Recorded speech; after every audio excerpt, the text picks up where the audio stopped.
Assalamualaikum warahmatullahi wabarakatuh. Kembali lagi bersama saya Tiza Yudagatani. Di sini saya akan menerangkan tentang biologi. Nah, mari kita bergabung ke kelas saya ke kelas biologi. Nah, selamat datang. Kalian bersemangat mengikuti topik bagi yang seru? Yeah. Sebelum memulainya, pastikan kalian memiliki hal berikut sebelum mulai. Yang pertama, siapkan buku biologi serta pulpen kalian. Yang kedua, amati betul-betul materi dalam video ini. Yang ketiga, catat materi setelah video ini selesai. Yeah. Standar kompetensi dan kompetensi dasar. Yang pertama, kita harus memahami pentingnya proses metabolisme pada organisme. Nah, kompetensi dasar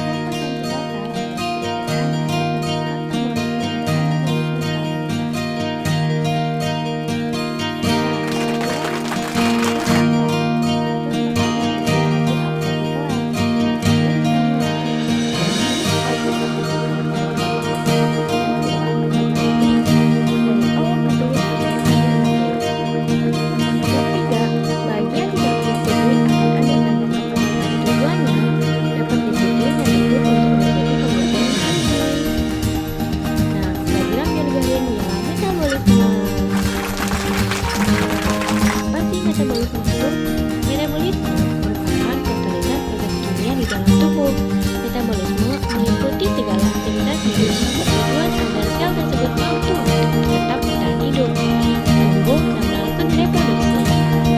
Semua sel, termasuk tubuh makhluk hidup, membutuhkan energi agar proses kehidupan dapat berlangsung. Sel-sel menyimpan energi kimia dalam bentuk makanan, kemudian mengubahnya dalam bentuk energi lain pada proses metabolisme. Nah, anabolisme dan katabolisme itu apa sih? Anabolisme itu adalah pembentukan molekul-molekul besar dari molekul-molekul kecil. Nah, misalnya pembentukan senyawa seperti plastik, selulosa, lemak, protein, dan asam nukleik. Pada peristiwa anabolisme memerlukan pemasukan energi. Nah, sedangkan katabolisme adalah pemuraian molekul-molekul besar menjadi molekul-molekul kecil dan prosesnya melepaskan energi. Contohnya respirasi, yaitu proses oksidasi gula menjadi H2O dan CO2. Nah, proses metabolisme organisme. Proses metabolisme organisme ini ada dua, ada anabolisme, katabolisme. Di mana anabolisme ini sintesis organik, sintesis lemak, sintesis protein, dan macam-macam enzim.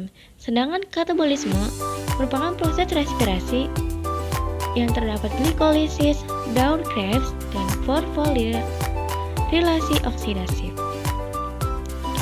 Nah, apa sih itu respirasi? Respirasi yaitu suatu proses pembebasan energi yang tersimpan dalam zat sumber energi melalui proses kimia dengan menggunakan oksigen. Nah, dari respirasi akan dihasilkan energi kimia ATP untuk kegiatan kehidupan seperti sintesis atau anabolisme, gerak, dan pertumbuhan. Nah, respirasi berdasarkan kebutuhan terhadap tersedianya oksigen yang bebas dibedakan menjadi dua. Ada respirasi aerob dan respirasi anaerob. Nah, respirasi aerob merupakan respirasi yang membutuhkan oksigen bebas. Oksigen ini merupakan penerimaan hidrogen terakhir. Nah, sedangkan respirasi anaerob merupakan respirasi yang tidak membutuhkan oksigen bebas.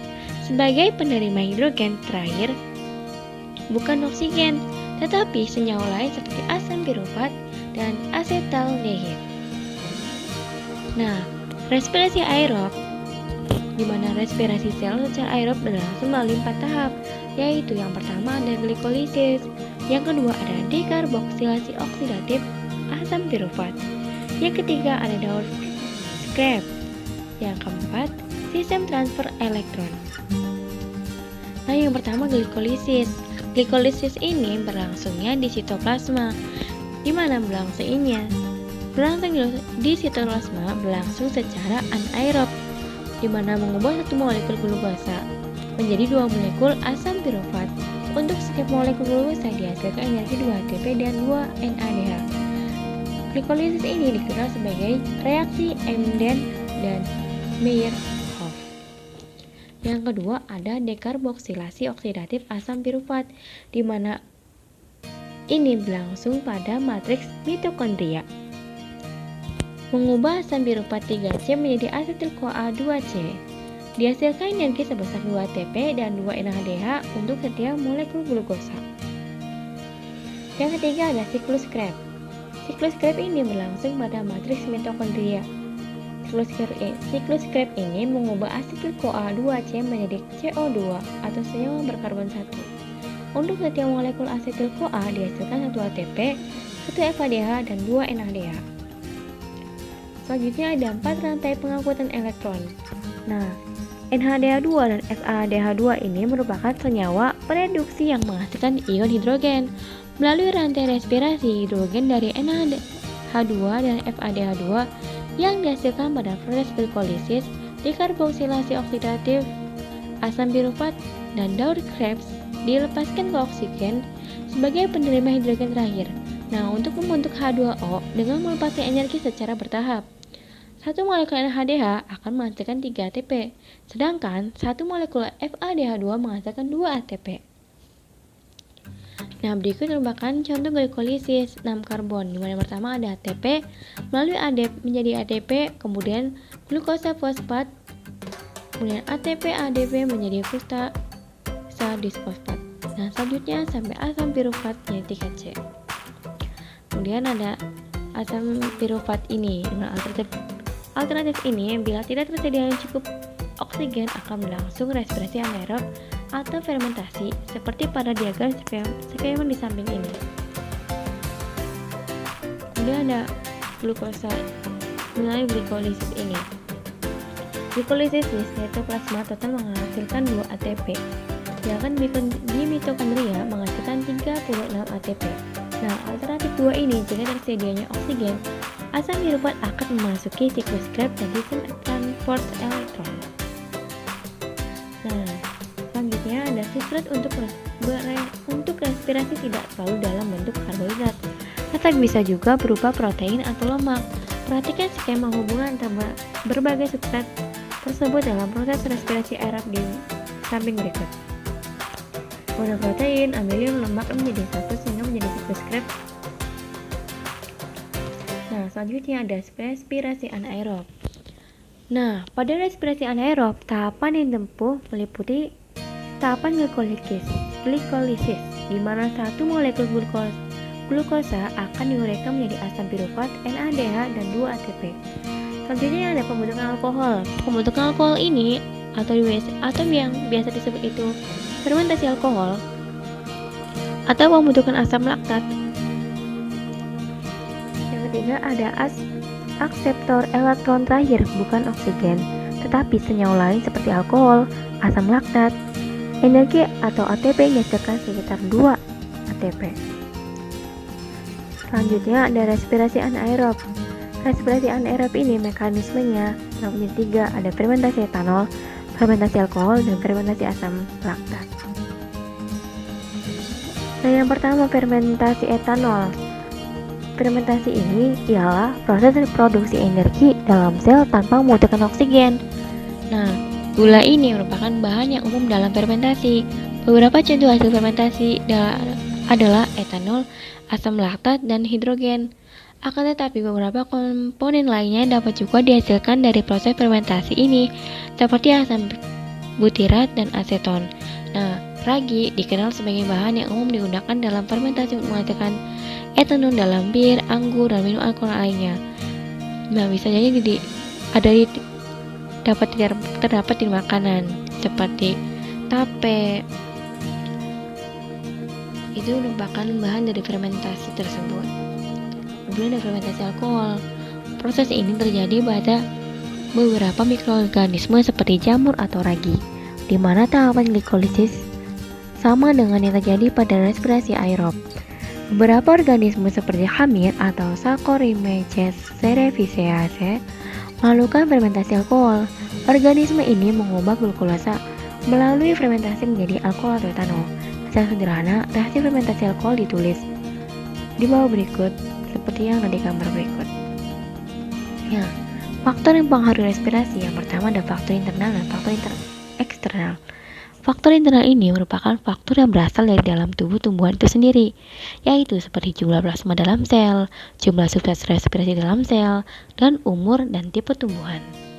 Pandangan kedua ada faktor eksternal. Faktor ini merupakan faktor yang berasal dari luar atau lingkungan terdiri atas suhu, kadar O2 udara, dan kadar CO2 udara. Kemudian ada fotosintesis.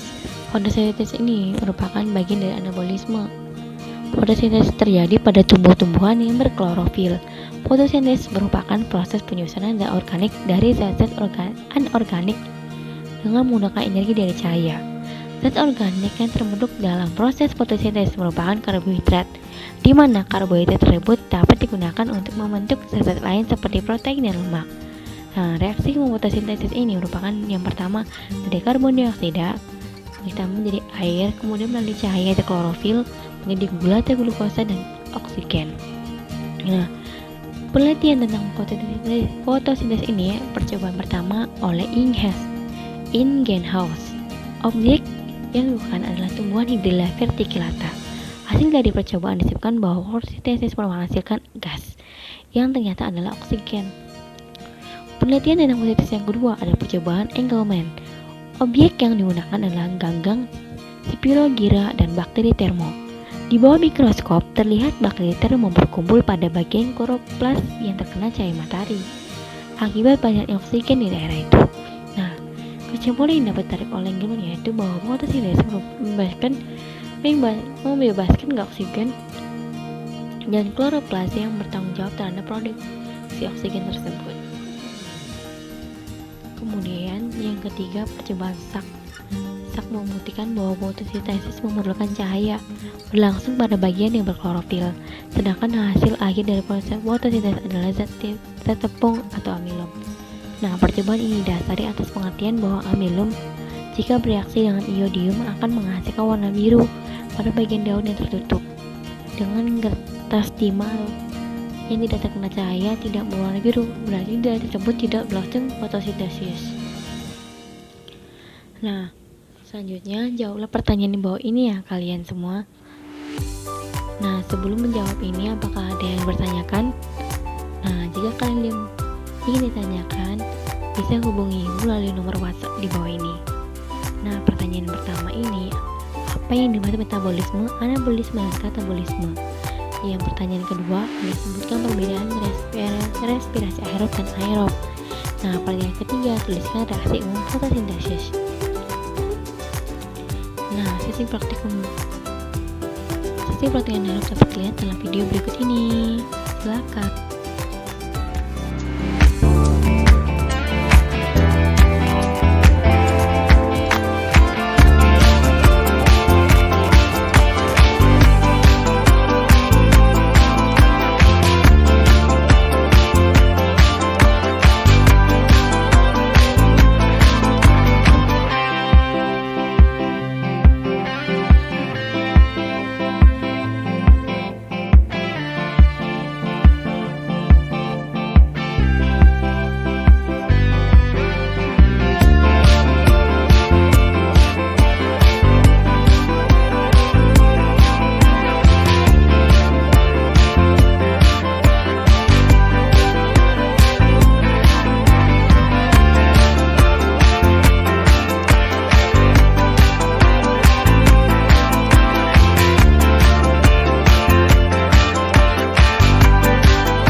boleh praktikkan di rumah ya, dengan syarat kalian boleh berkelompok tapi jaga jarak ya, ingat protokol kesehatan.